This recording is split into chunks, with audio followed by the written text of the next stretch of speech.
every year we apply to the match in the month of September. So during that process, along with USMLE scores, a minimum of 3 to 4 letters of recommendation were necessary to get into US residency program. Coming to types of USCE, so we have two types. Like for students, we have hands-on rotations and externships, and also we have externships and observerships for graduates. Also, again, USCE in USCE, you can select your specialty of choice and then apply to electives in that specialty of choice. So coming to hands-on rotations and externships.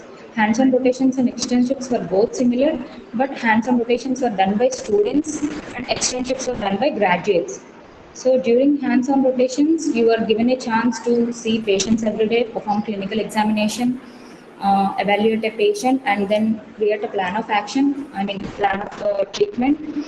At the end of the day, you are given a chance to perform any kind of cases like you can present those cases to the physician, and then he evaluates or he can correct. He corrects if there is anything wrong, like if you have done anything wrong during your examination and everything. So basically, hands-on rotations were the ones during which we learn how to perform a clinical examination or how to take case histories in terms of US healthcare system. Coming to externships, in externships also you do the same. Coming to observerships. So observerships are the ones where we don't have any chance to perform an examination or evaluate a patient. We just see what the physician is doing and we just learn from that.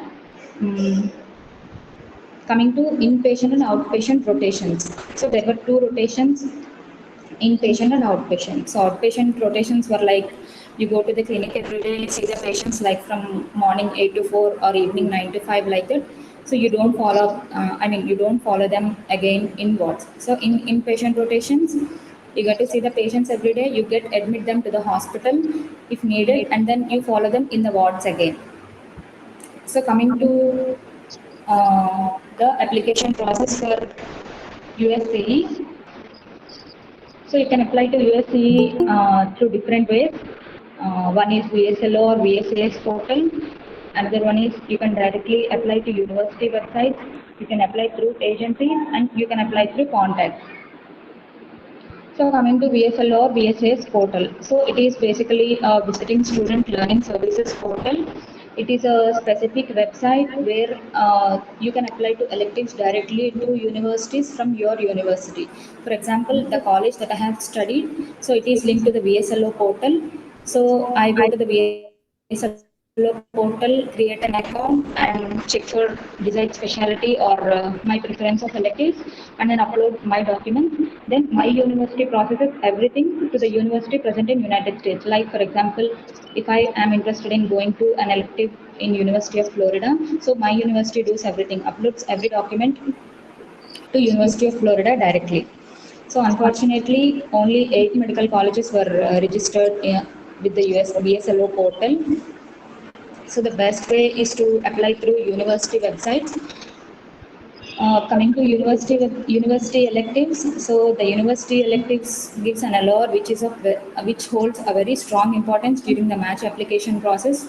So the importance of doing a university elective is you can get an opportunity to engage with all the residents and physicians working over there. You get to see what's happening in the university. You get to see how the university healthcare works and everything. So you can get access to the research labs and everything. If you are engaging well in the university elective. So how to apply to a university elective? So coming to the application process for a university elective. So every university has a website called has a portal called Graduate Medical Education Portal. So you go, for example, if there is University of Florida, you go to the GMA website of that university. So that university uploads all the electives they were offering for international medical students in that portal. So you can go through all the electives in that portal and apply for your desired specialty. So basically, you need to collect all the documents and then upload directly to the university website, and they'll follow up again if there is any vacancy available. Coming to electives through agencies. So agency electives were easy to apply, easy to get into, and there were many agencies available that were offering electives to international medical students. So few of them were AMO opportunities, USMLE Sardi, Brooklyn USCE. So these agencies offer electives to international medical students. So all you have to do is go to a specific agency website, create an account, and just go through all the rotations available. So they'll allot you a coach.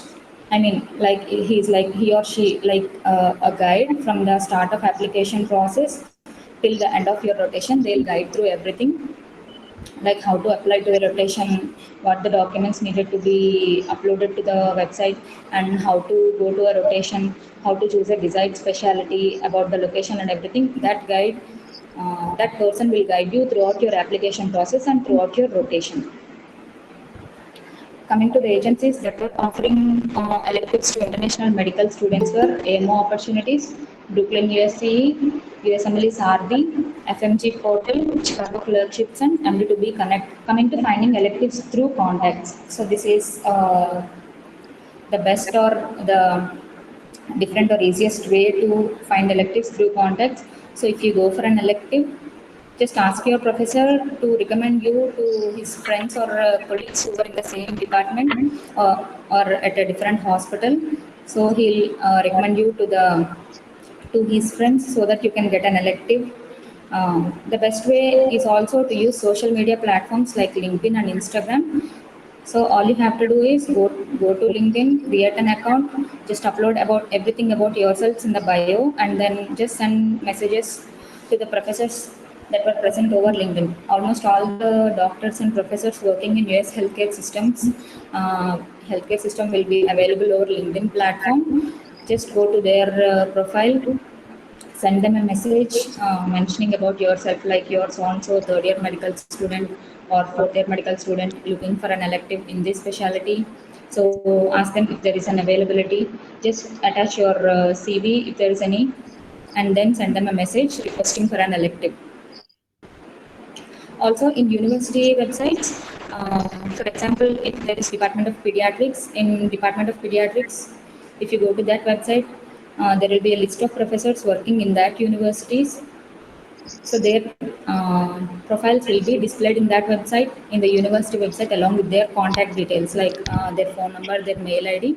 You can also send a mail to that particular professor requesting for an elective.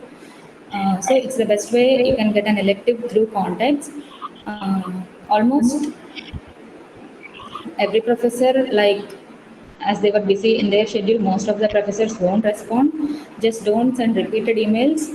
Just send one decent email, that's enough. If there is an availability, they'll get back to you. Coming to visa required for electives. So the visa required for electives is B1, B2 visa. So the B1, B2 visa is the easiest one to get. All we need is an invitation letter from an elective. So what is an invitation letter? So when we applied for an elective, like through university website or through any kind of agency, they'll send an invitation letter mentioning that she is so and so person from India, applied for an elective through our agency or through our university. So she is eligible for a B1 B2 visa. Just provide her the visa. So you need that invitation letter, and then you have to fill the DS-160 form. DS-160 form is the one where you have to fill each and every detail about yourself, like your name, what you're doing, everything, and then collect all the other documents that are needed for visa interview, and then you can attend the visa interview. So the other documents that are needed for visa interview include invitation letter from an elective, letter from dean, and financial proof from CA, chartered accountant. So what is letter from dean? So letter from dean is the one that we get from our university, I mean the college that you are studying. So that principal gives a letter, invitation letter, or gives a letter of good standing that you are a student from so and so college, and you are applying for clinical electives in United States. You are interested in doing residency program in United States.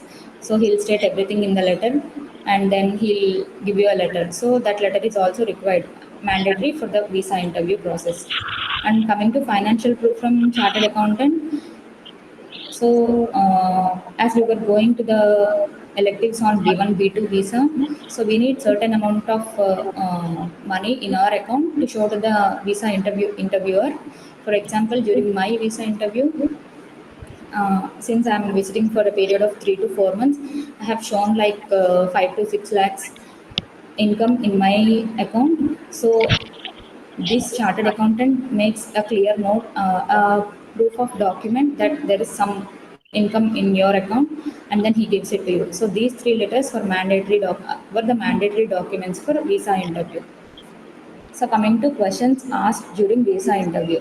When I appeared for the visa interview, just the interviewer asked me few questions. The visa interview for B1, B2 visa is pretty simple. Like they'll ask you about the purpose of visit, how many months you are going to stay, are you going to come back or not. So she asked me that why I'm visiting to United States. I said I'm going for clinical elective program, like it's like a 2 to 4 week program. And then she asked me, are you going for clerkships?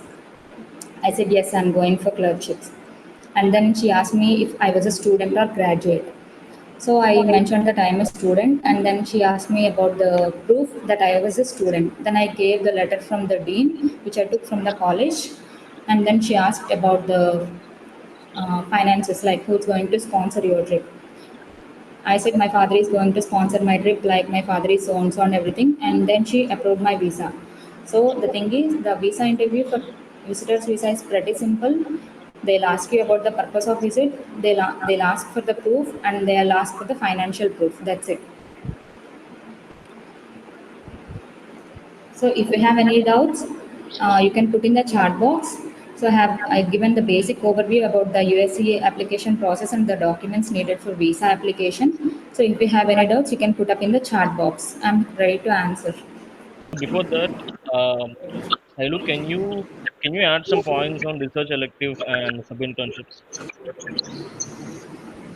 So coming to research electives and sub-internships, research electives were hard to find in any university website or any kind of agency websites.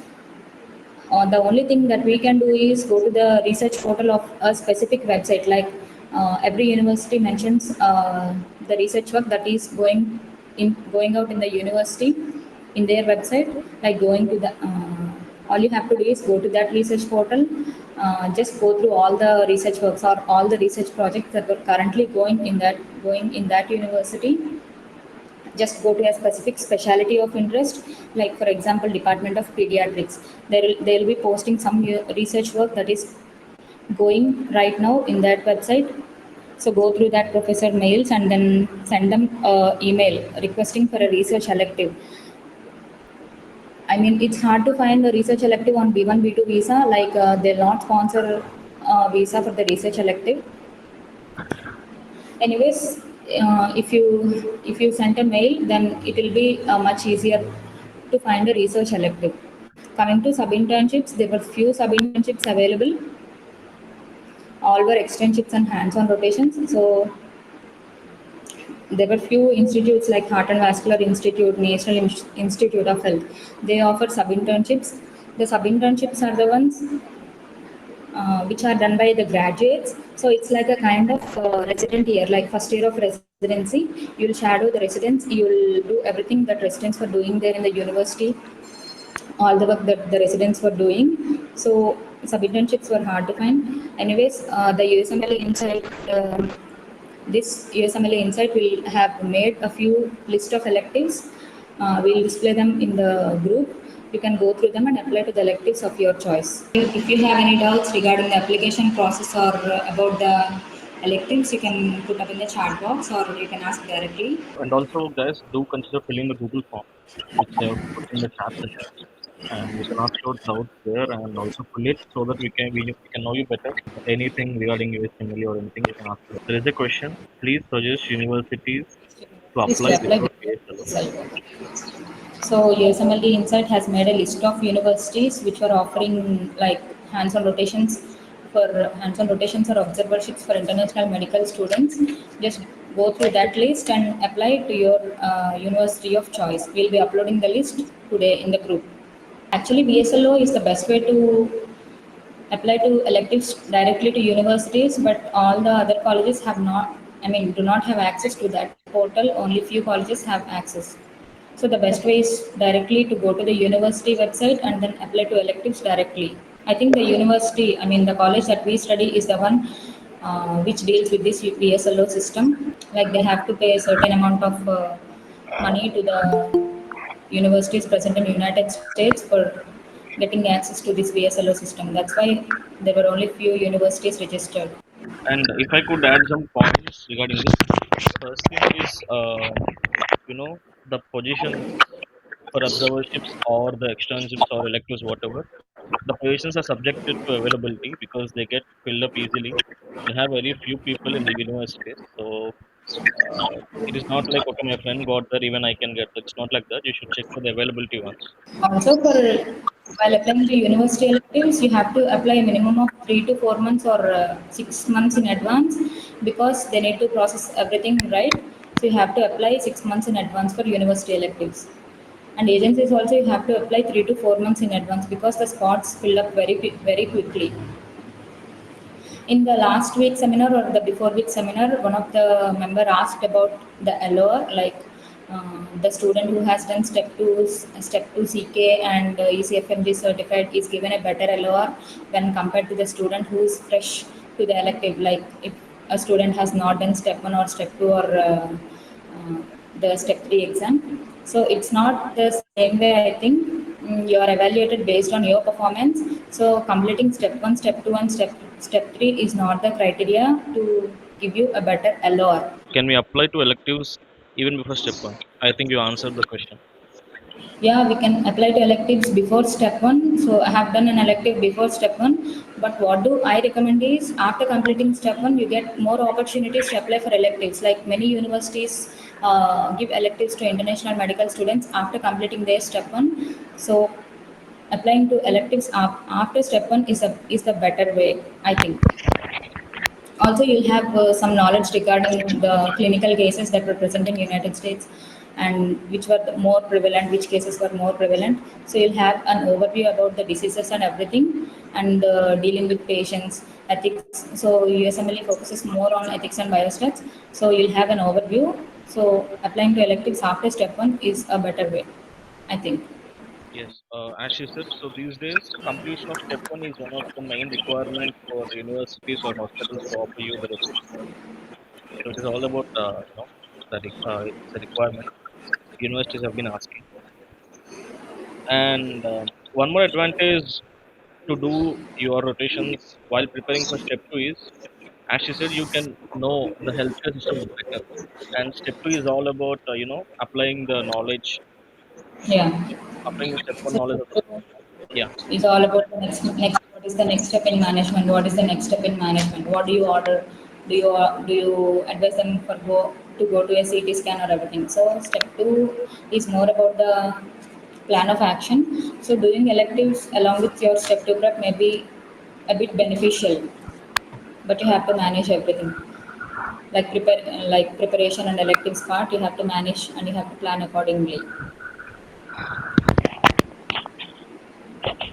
So one more thing, Silo, can you tell about you told that students need dean's letter, right? Can you tell about graduates?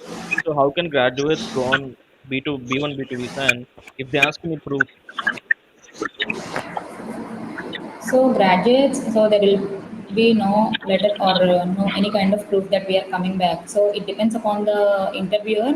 So if they were willing to give us visa, it's fine. So most of the times, it's up. I mean, it's upon us. Like we have to say that we are going for a certain period of time, and then we'll return back to India after completing that elective. So most of the times, the interviewer gives visa even for graduates, even though there is no proof that we are from certain college or we are student.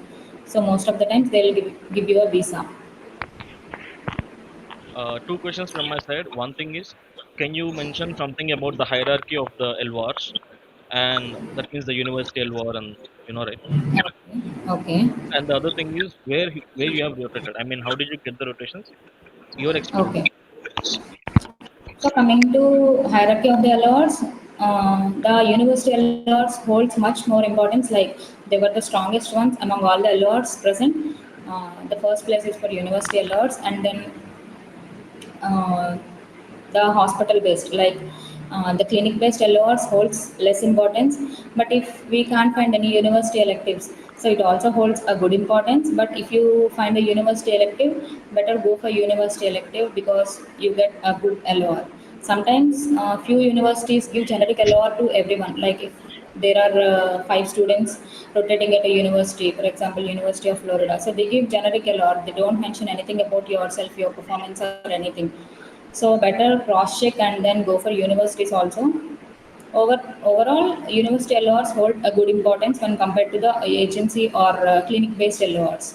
Also, if the LOR mentions that you have rotated both in the outpatient block and the inpatient block, it also holds good importance compared to the clinic-based LORs.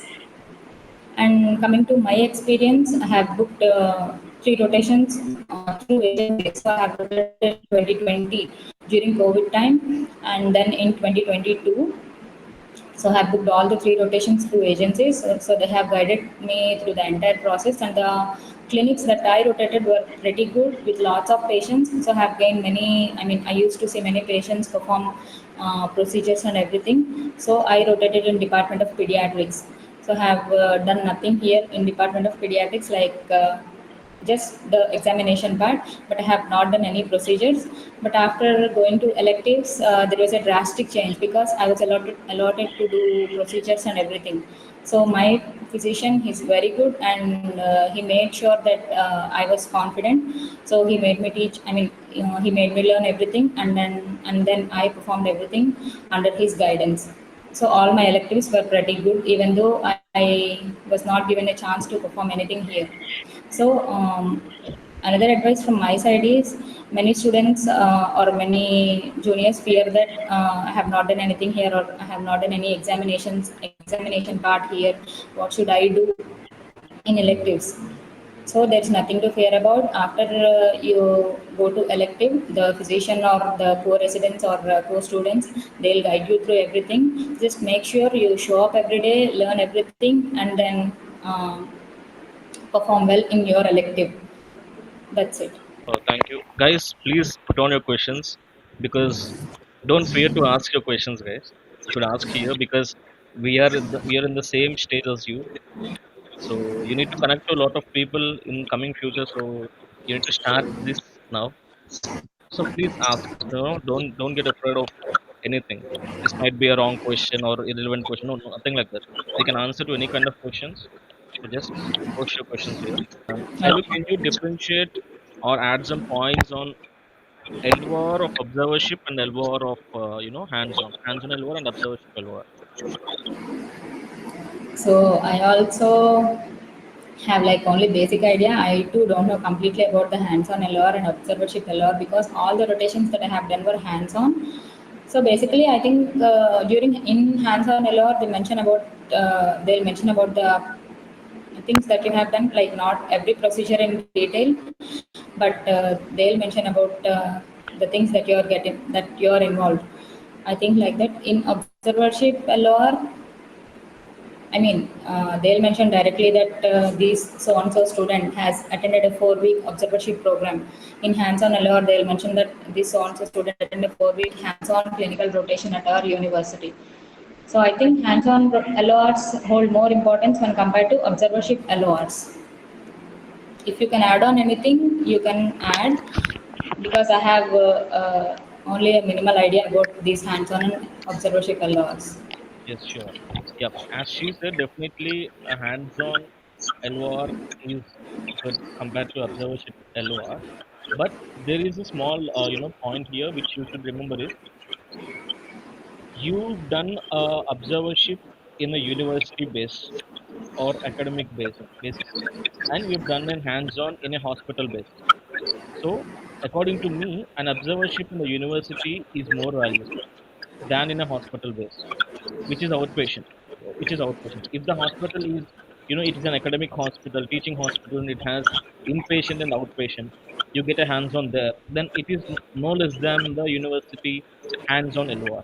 But if you do a rotation in your in a hospital setup where it has only outpatient thing, or a clinical based hands-on, then the observership in an university is considered higher. So don't think observerships are a waste of thing.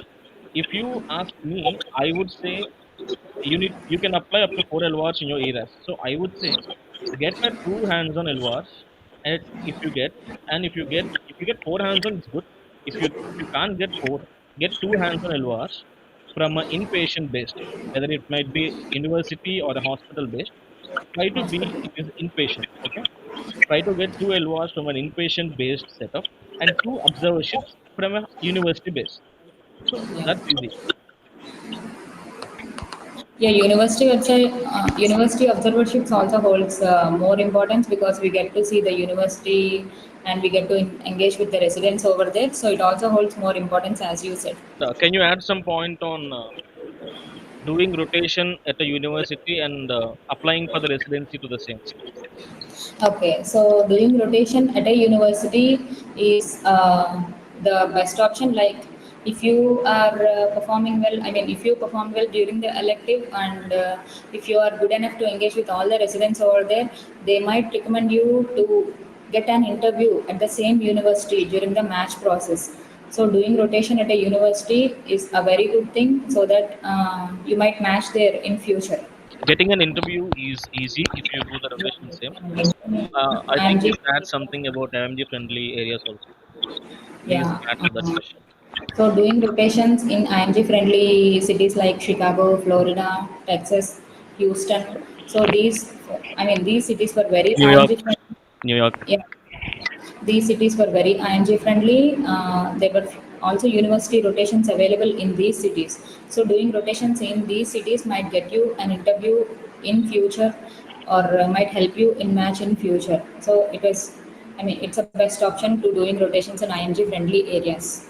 Doing rotations in IMG friendly areas, yeah, it's always good, so that in future we can get interviews, and you guys try to do a research, a small research while applying to university based rotation. If the university has some residency program in your desired specialty, then it's always good. Come on, forget about friendliness, forget about everything. If they just offer residency program for IMGs, and if you could get a rotation there, it would always be useful. You should gain impression during your rotation time, and that's enough. Someone would recommend you there. And I'll try to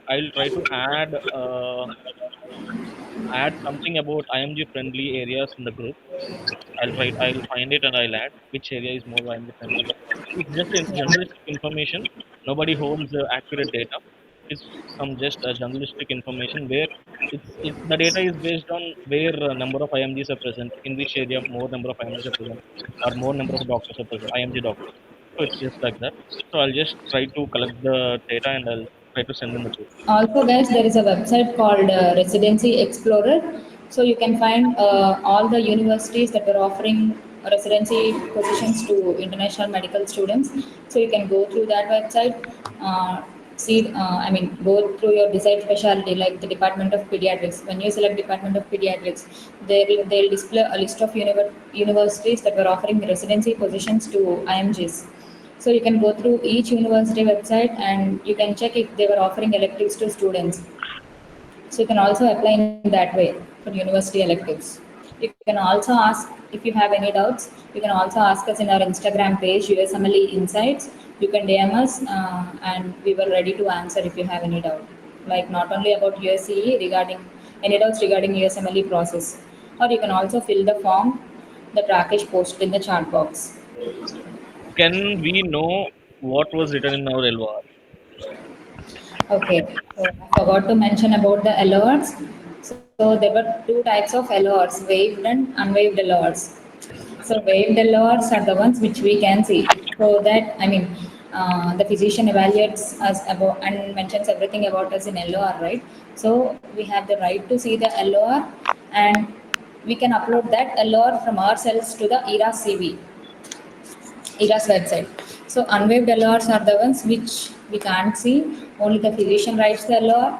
He keeps that LOR with himself and he uploads the LOR directly to the ERA's website during the max season. So when compared to waived and unwaived, unwaived LRs hold more importance than waived LRs because unwaived LR, so the physician is the one who reads everything about ourselves, so it holds more importance when compared to waived LRs. Is there any chance that we could request the physician to tell us Okay. what is there in the LOR, in the unwaived LOR? Yeah, we can ask our physician, but it depends upon the physician. If he is willing to say that I have mentioned these things about you in the LR, if he is willing to say, he can say. And you can also request from your side that uh, could you please mention about these things in my LR. You can request, there's no big deal in that. Can you add some point about generic and non-generic LOR? Generic and non-generic LR. So coming to generic and non-generic LRs, generic LRs are the ones which are same to each and every person. For example, me and Rakesh, if we have done an elective at a hospital, and if it is a generic LR, so what's present in my LR will be there in Rakesh LRs too. So it's the same LR for two different people. And when it comes to non-generic LR, so it is a specific LR which the physician writes about yourselves, your performance and everything. It represents yourself.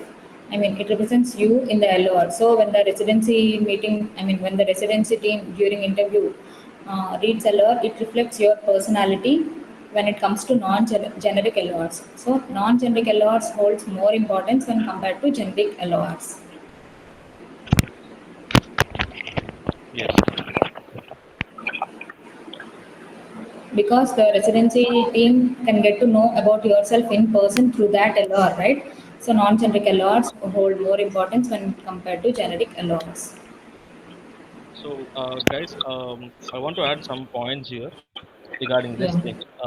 As she told, one of the ways to apply for USCE is the agencies.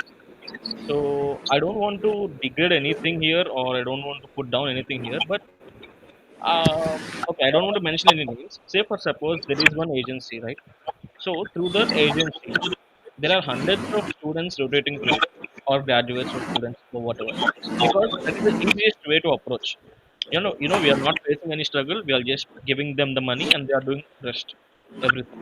So, but the thing is, I've heard, I've heard this. I don't know. I mean, I might be correct or wrong, but I've heard something like if you are doing a rotation through agency, it is going to be very generic because at that specific time, many people, many colleagues of you are rotating through the same agency. So few agencies also influences the LOR which you get. So just try to make sure. And also I've heard that don't go in the odd time.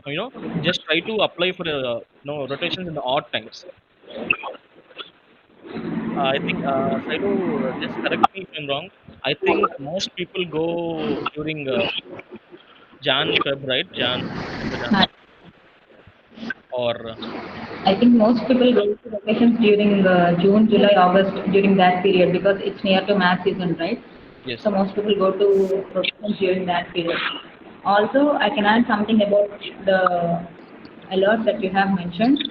So from my personal experience, I have seen that like not in my department, I have gone to pediatrics electives. So in internal medicine, I have seen like in an elective there were 15 to 20 students coming from different agencies. Like these agencies put up like an elective available in New York. So I might book rotation through AMO. Rakesh might book rotation through USMLE INSIGHT. But at the end, both of us go to the same clinic.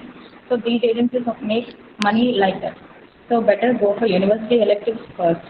So I have seen directly that there is a list. So one student is coming from AMO opportunities, one student is coming from USMLE INSIGHT. So from different agencies to the same clinic. Also, the money is also different in different agencies. So one student paid like 1,600, one student paid 2,500. So the money also matters at the end, right? So just cross check everything and then apply to electives if you are applying through agencies.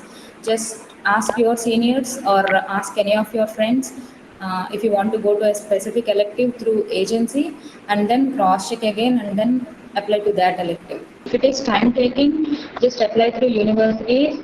It will give you a good LOR and it will give you a good exposure to the environment present in that university, and you can also engage with residents present over there. Yes, and one more thing, she already covered in the session. Try to email them or try to approach the universities or the professors or whatever at least 3 to 4 months ahead. This USMLE journey is keeping short goals is really important. But having said that, you need to have that thing.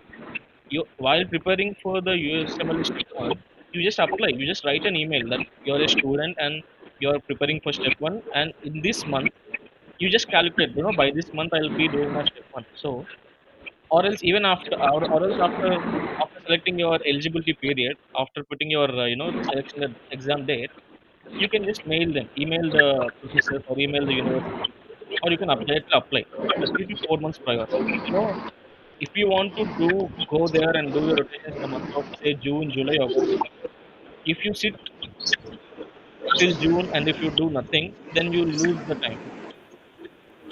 So please be ahead. Okay, Yeah. just don't be like I've not done my step one, so I'm not going to do anything. No, it's not like that.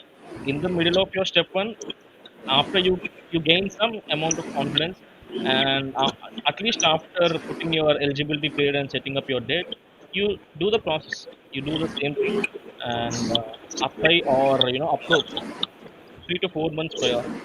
Then you can get your rotation in your desired timeline. And because this USMLE journey is all about timeline. So September, what are you going to do in the coming September? I mean, by the coming September, how much work you have done.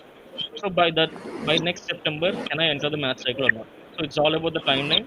So divide your time and plan ahead. Guys, if you have any questions, just put up in the chat box, or for now, like after, if you have any questions, you can send a message to our page, USMLE Insight, Instagram page. We were ready to help. Also, every day we are having a lot of free time, right? So, students who are ready to apply for electives or students who are studying now, just go through a university website and just send mails to professors when you are free. You might get an elective, who knows? So, you might get an elective at a university. So, just go through university websites and just send mails to professors in your free time. Thank you so much, guys, for attending the webinar. Thank you. Yeah. Thank you, guys.